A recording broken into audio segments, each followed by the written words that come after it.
Good morning.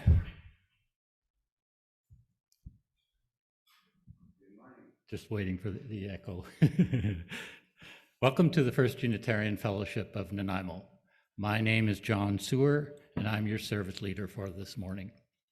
Whatever your ethnicity, theological belief, gender, sexual orientation, age, and everything else that makes you who you are, please know that you are warmly welcome in our community. If this is your first time with us, a very special welcome to you. We have a wonderful website at ufon.ca and invite you to check it out for more detailed information about who we are, the services we offer, and how you can connect with us. We acknowledge today that we meet on the unceded traditional territory of the Nunamak First Nation. As Unitarians, we are committed to the work of reconciliation required to address the harm done to all Indigenous peoples and their cultures by non-Indigenous peoples. We have much to learn from the Indigenous perspective, that the earth is the source of all life and that our responsibility is to honor and care for it.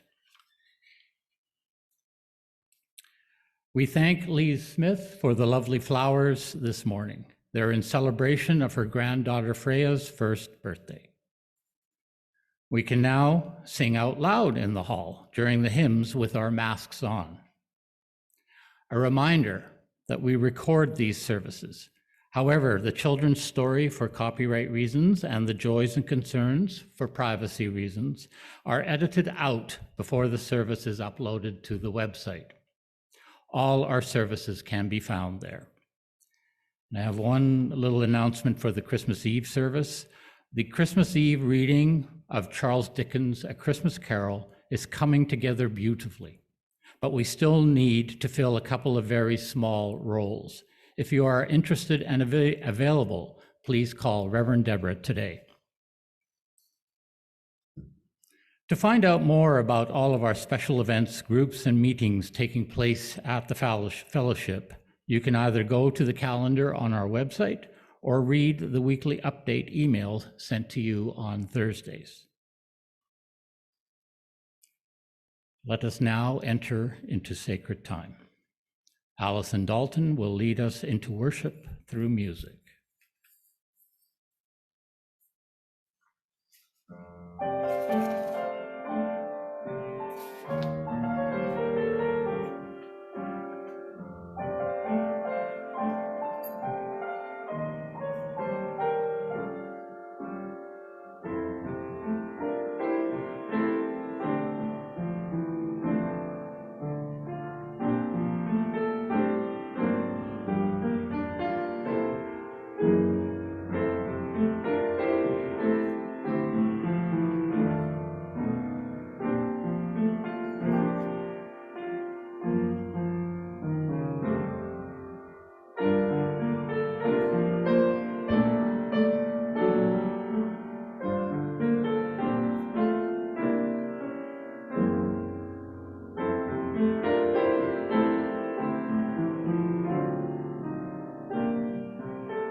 Good morning. So good to see everybody here in the hall and also everyone who's at home. Well, solstice is nearly upon us. On Tuesday at 7:58 a.m., it is as if at that moment the earth pauses. Our service today will offer you an opportunity to practice pausing. My opening words were written by a colleague of mine, Barbara Wells Tenhoff, called The Meaning of the Solstice. While most of us have heard the term winter solstice, we don't necessarily know what it means. Many years ago, when I first started celebrating the solstice, a scientist explained to me in a way that it made sense. Learning from him, I wrote the following reflection on the solstice that gives his scientific perspective a spiritual slant. I'll share it with you now. The dark time has come. The earth, in her great dance around the sun, has come inevitably to the solstice, the time of extremes, of distance, of darkness and light. In our hemisphere, we experience this time as one of cold darkness, of shortening days and lengthening nights. The earth is tipping, from our perspective, further and further away from the sun. We wait.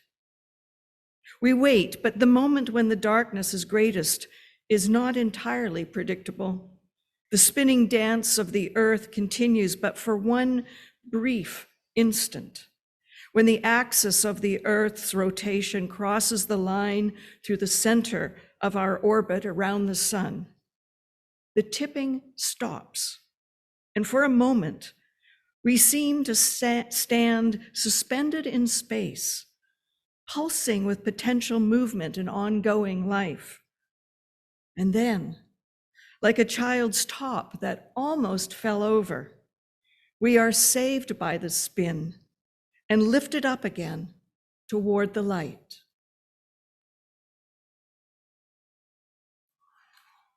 We'll now light our chalice.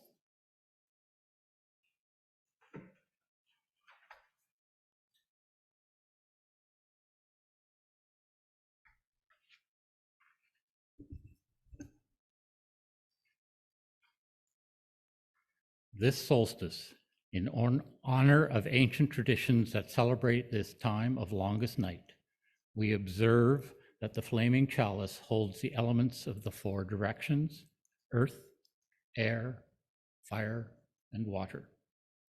The waxen wick is of the earth, the air that feeds the flame, the fire we light, and the chalice itself is the cup that holds the symbol of water. As we light our chalice, let us reflect on the light we need to guide us through hard times. The light of our shared faith, the light of a caring community, the light of love and joy and hope.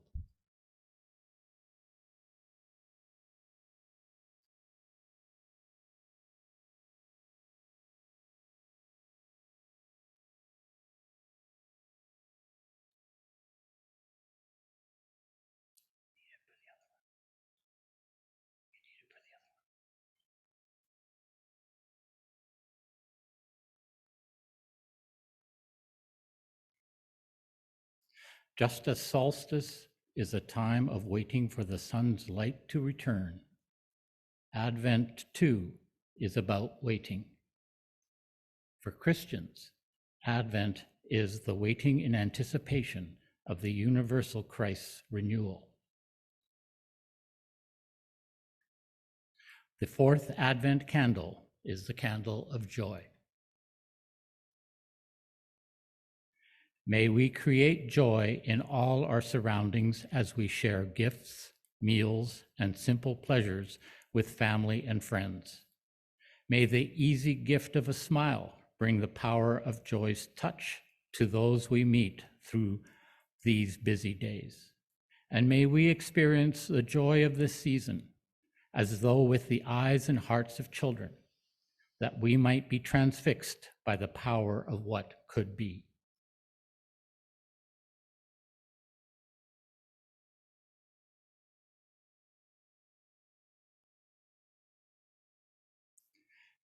May joy light the world this Christmas.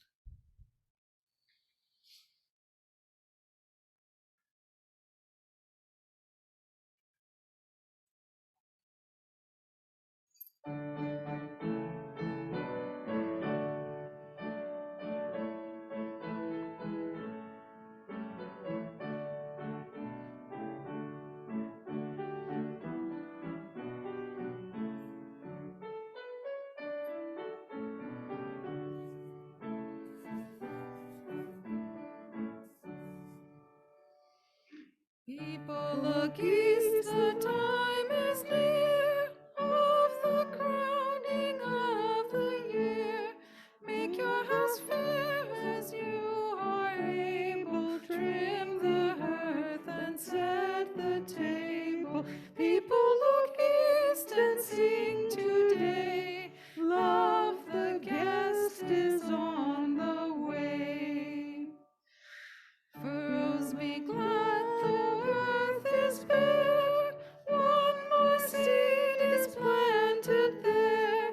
Give up your strength, the seed to nourish, that in course the flower may flourish. People look east and sing today. Love, the rose is on the way. Stars keep the watch when night is dim. One more light the bowl shall brim, shining beyond the frosty weather, bright as sun and moon together. People look east and sing today. Love, the star is on the way.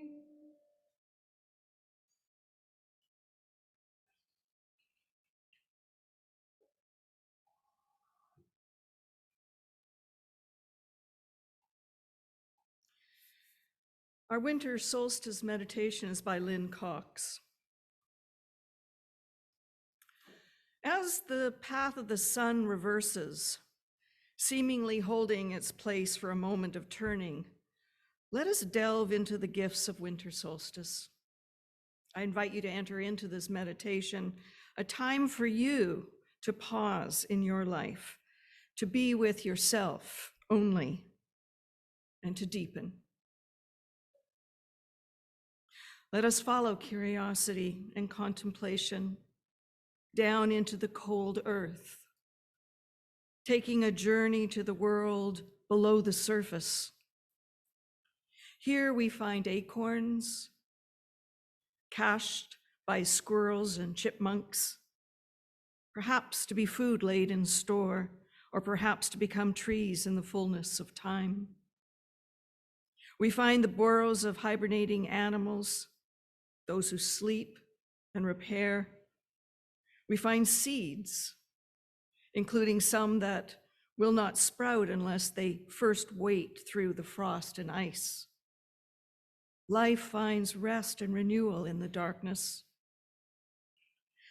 May those who are weary find comfort. May those who are struggling find meaning and companionship. May those who are injured or ill find recovery. May those who hunger find abundance. Let this be a time of healing. And may the dreams of the dark lead us to share these gifts with one another.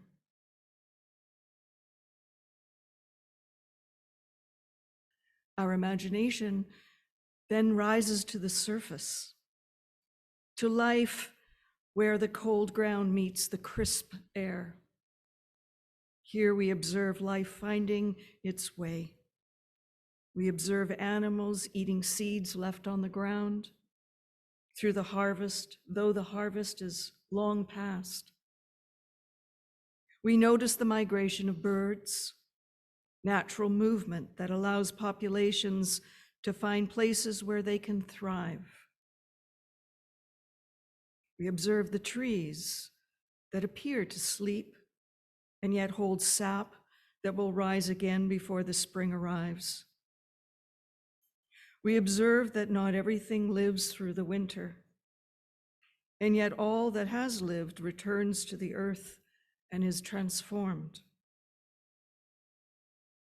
Let this be a time of resilience. May the changing seasons bring new meaning and new insights. May creativity and persistence lead us to find resources for all to share.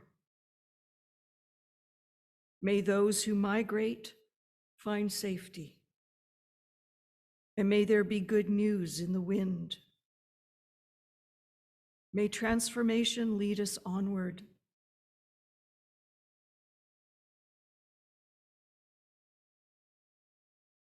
We now lift our imagination to the sky, to the returning sun, and to the brilliant winter light.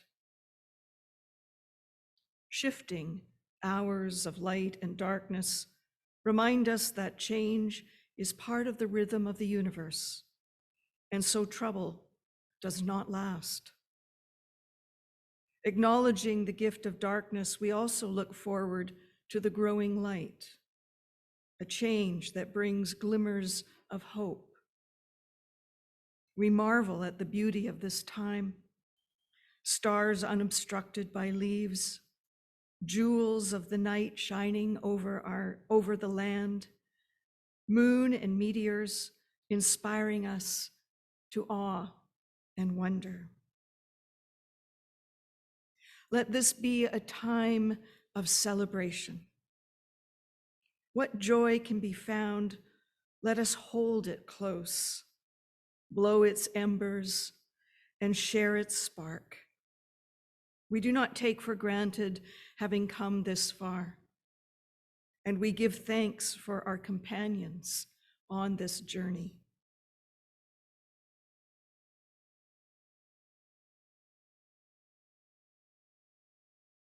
Let us continue this meditation in silence and music.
Dark of winter, soft and still, your quiet calm surrounds me.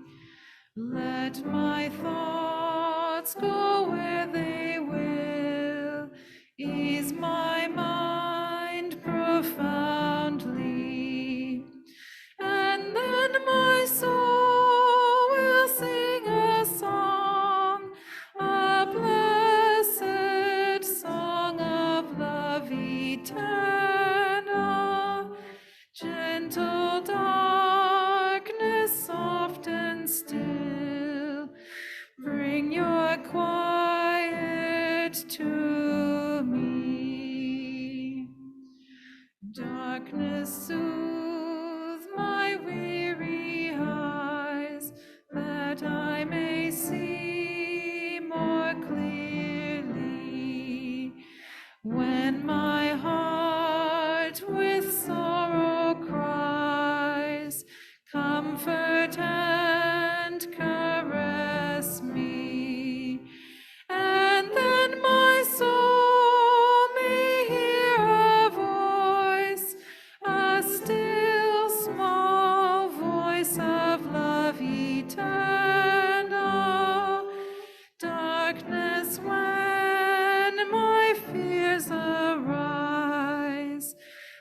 Let your peace flow through me. Dark of winter, soft and still, your quiet calm surrounds me. Let my thoughts go where they will, ease my mind profoundly. And when my soul will sing a song, a blessed song of love eternal, gentle darkness, soft and still, bring your quiet to me.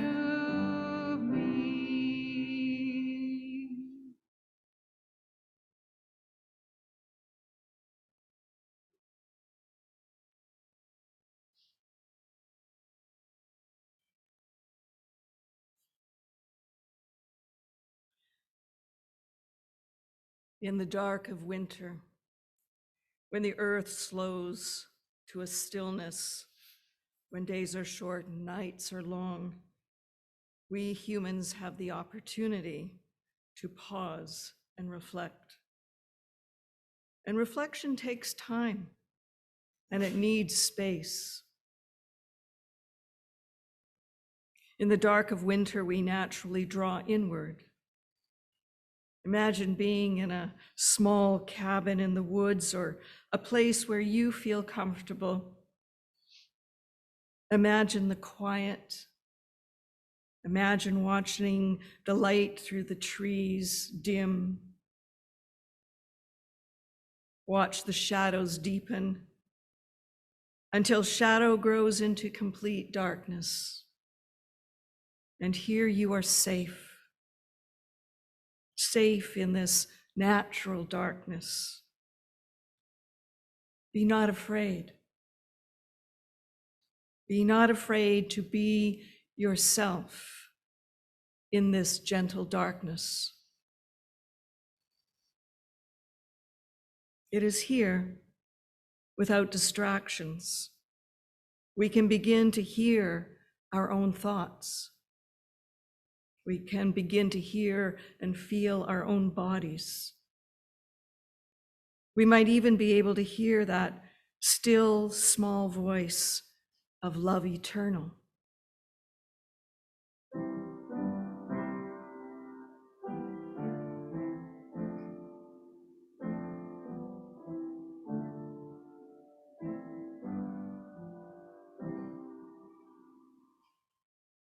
I invite you to close your eyes and see that darkness.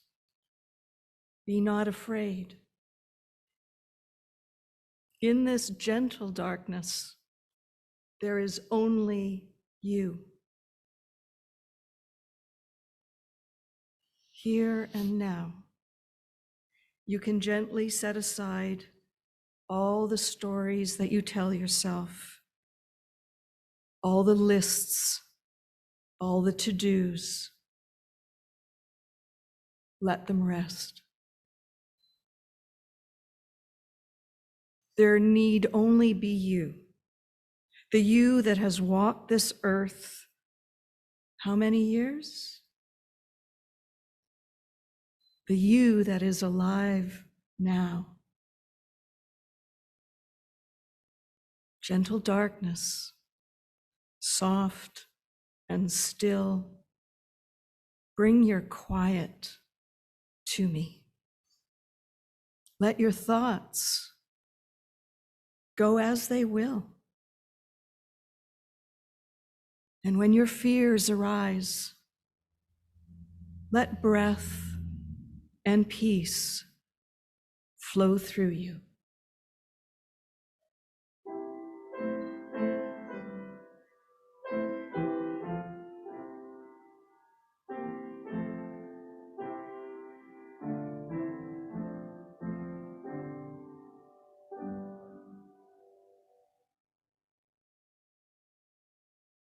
If you are comfortable doing so, I invite you to place your hand on your heart or simply focus on that part of your body and say and feel to yourself, "Here I am."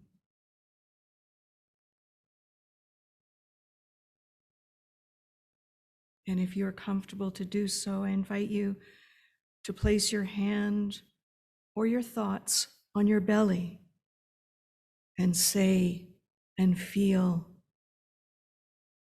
"Here I am."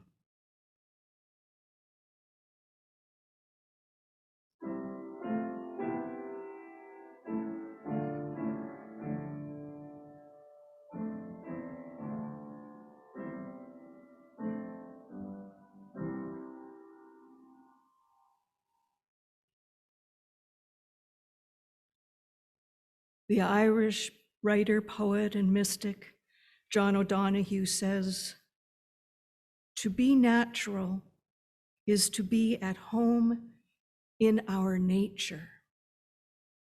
To be natural is to be at home in our nature. It's not always easy to be at home in our nature.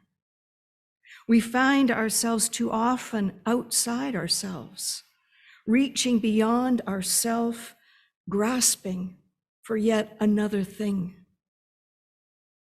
When we push out from ourselves, we avoid the call of our own mystery, he would say, the mystery of our natural selves, which is why we need these times to sit in the gentle darkness. Times for doing nothing but being our natural selves.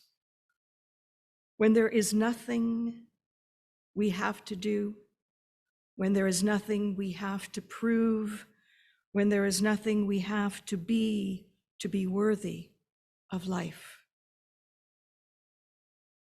Only you, your precious life. Now, many of us have been doing and proving, giving and defending, supporting and carrying and caring for and being responsible for and dancing as fast as we can. And all of this activity is beautiful, is wonderful, is useful.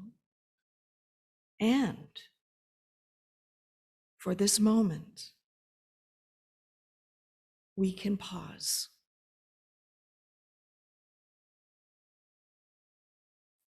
And for some, it can be disorientating when we stop, when there is nothing, or so we feel, when there is only our beating heart. And we may experience the nothing as a great emptiness. Welcome that emptiness. It holds a holy mystery of life, the holy mystery of your life. Gentle darkness, soft and still. Bring your quiet to me, that we might see more clearly.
This religious tradition draws from many sources of wisdom.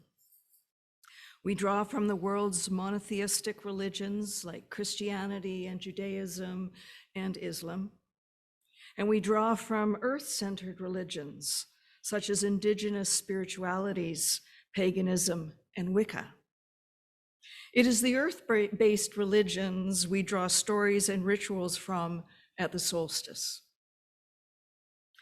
And now in the tradition of Wicca, there is the threefold goddess, the trinity of the maiden, the mother, and the crone, representing the arc of our life journey.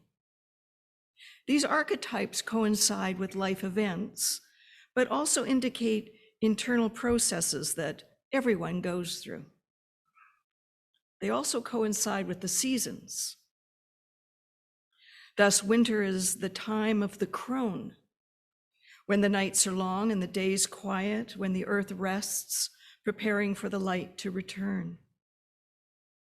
It is when, like the crone, we have the opportunity to be with ourselves and to reflect and to hear that inner wisdom.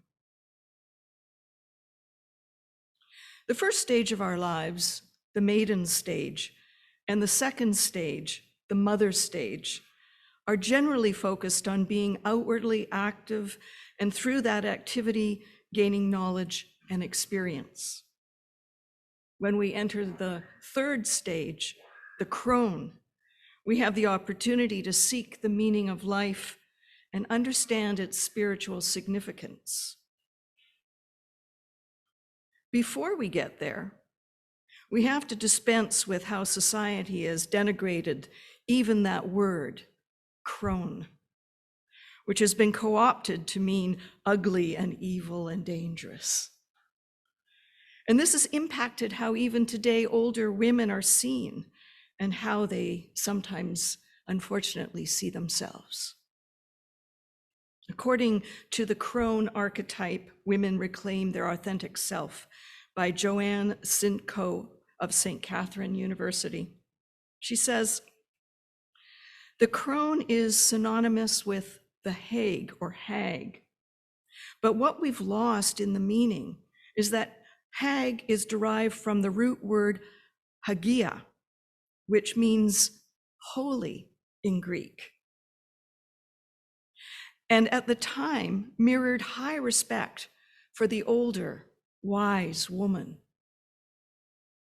In Greek, the hag, she became Hecate, the crone, queen of the dead, incarnate on earth in a series of wise women or high priestesses.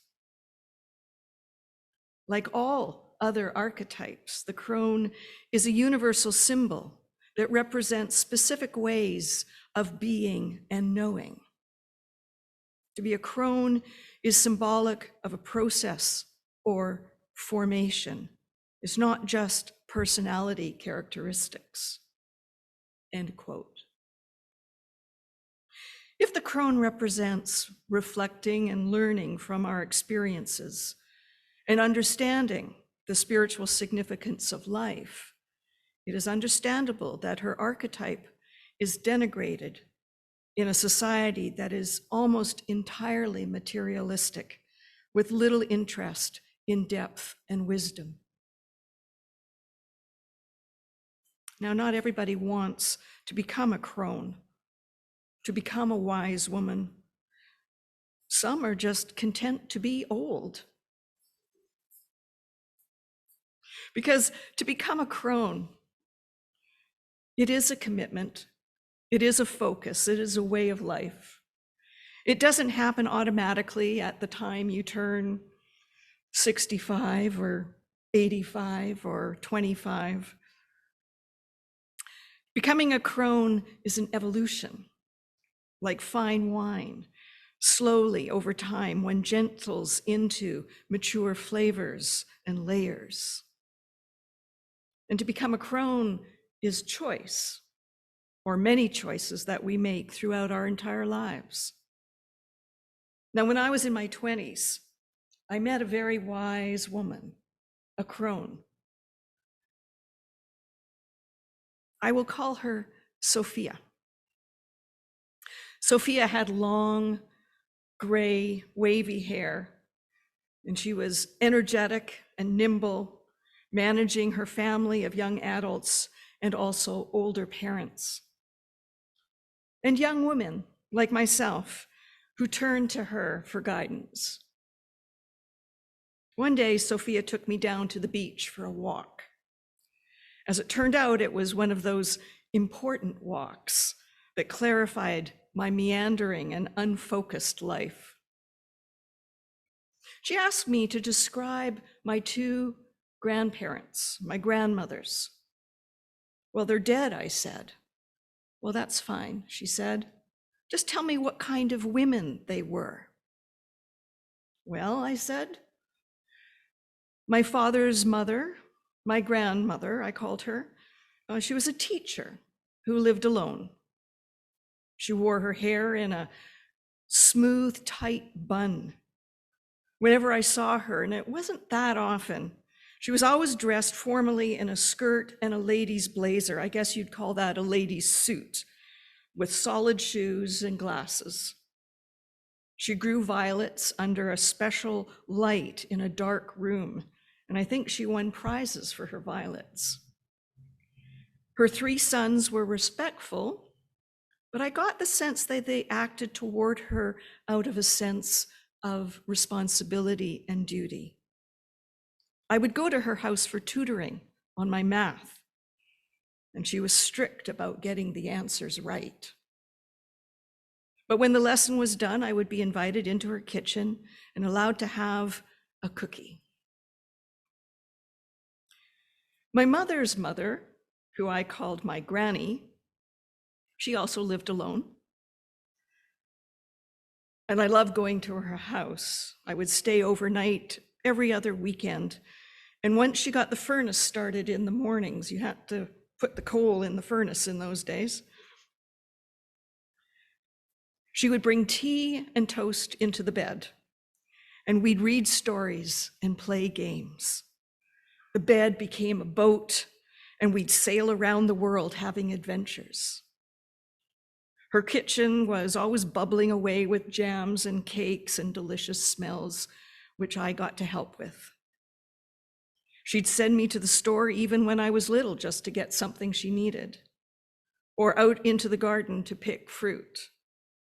Or once she let me go with the garbage man in his truck for a ride around the block. But best of all, she let me snuggle up with her, my head on her bosom, and just be together.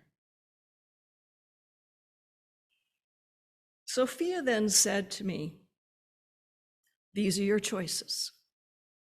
You can decide to make your life more like your grandmother or more like your granny." Now, Sophia wasn't asking me, what did I want to do when I grew up? What profession or job I wanted to have. She was asking, what kind of person did I want to become? What kind of person do you want to become?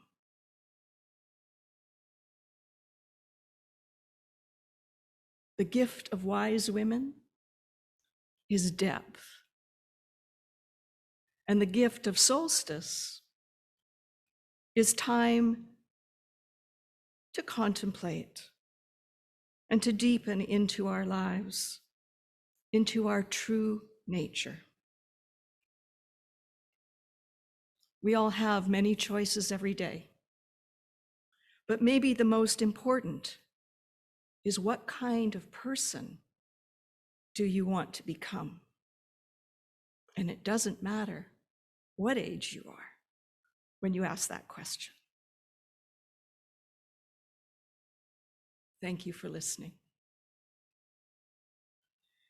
Now, in true pagan tradition, the solstice is not only a time to be quiet, but it's also a time to celebrate the return of the light by singing and dancing and feasting and making merry together. So let us sing together, "Deck the Halls," and the lyrics will magically appear on our screen.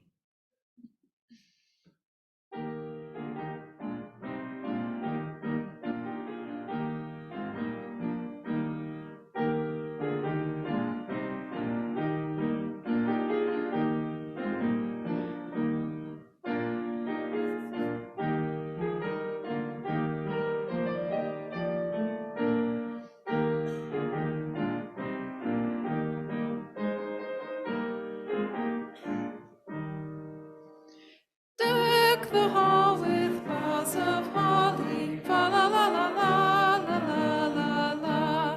'Tis the season to be jolly, fa la la la la la la la la. Don we now a gay apparel, fa la la la la la la la la. Draw the ancient Yuletide carol, fa la la la la la la la. See the blazing Yule before us, fa la la la la la la la la. Strike the harp and join the chorus, fa la la la la la la la la. Follow me in merry measure, fa la la la la la la la la.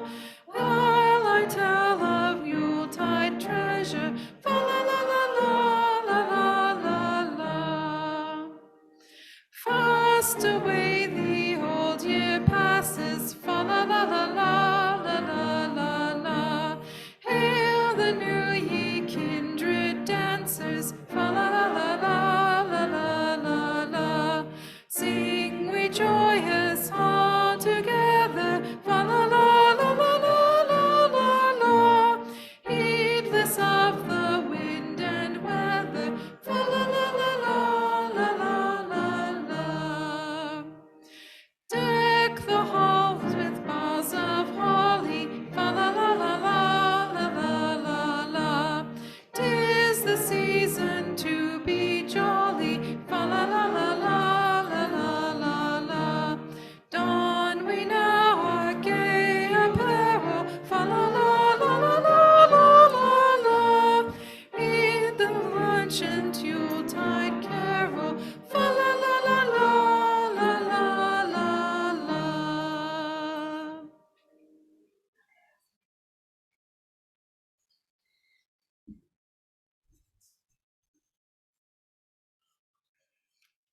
Now that we are both online and in the hall, we welcome your donations and pledges in 3 different ways. First, we have set up the Unitarian Fellowship bank account to automatically deposit e-transfers sent to info@ufon.ca. Second, you can write a check and pop it in the mail. Third, if you're in the hall, there's a basket at the back of the room where you can place your donation after the service. Our charity for December is the Residential Schools Survivors Society, too many S's. If you would like to donate to the designated charity for the month, please note that on your e-transfer or check. We are grateful for your offering.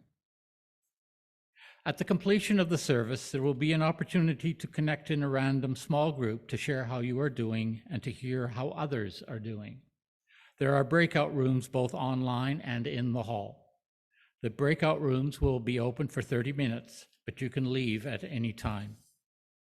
If you are online and staying, let me remind you, a square will be seen in your screen asking if you want to join a group. Click on yes, and you will be transferred by the magic of technology to a new room. If you're in the hall, you will have a room number and will be invited to go there.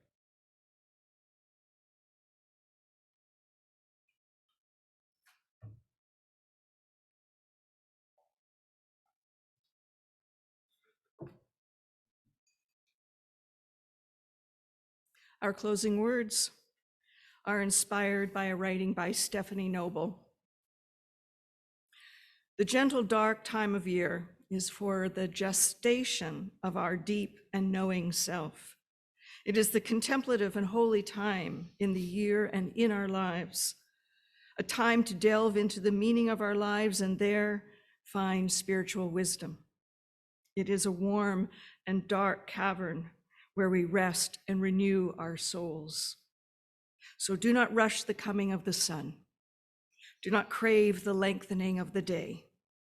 Celebrate the darkness, here and now, a time of richness, a time of joy.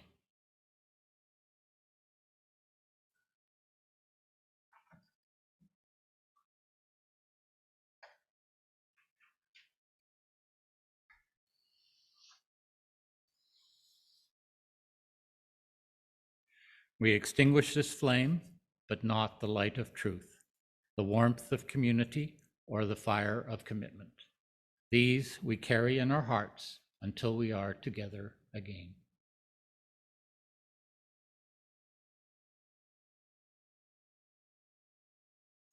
We'll now sing Carry the Flame all together. If you're here, please stay seated if your masks are.